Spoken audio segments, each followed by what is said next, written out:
Chips వీటిని చేపల వేపుల్లాగా, చేపల కూర తినని వాళ్ళకి చేపల వేపుల్లాగా తయారు చేస్తాను. చూడండి. ఒక గిరి సాల్ట్, కారం తగినంత,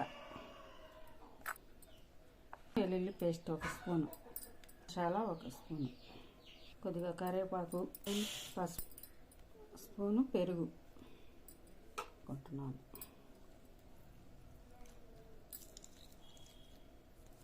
కోవాలి. దీంట్లో మసాలాలు ఈ ముక్కలు వేసుకోవాలి.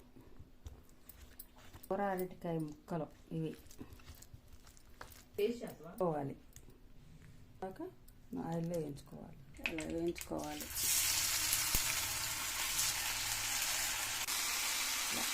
రెండు పక్కల బాగా త్వరగా వేయించుకోవాలి.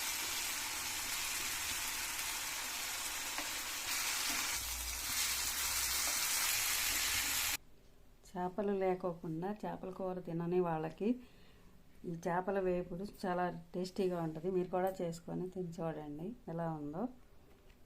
లైక్ చేయండి, షేర్ చేయండి, సబ్స్క్రైబ్ చేసుకోండి.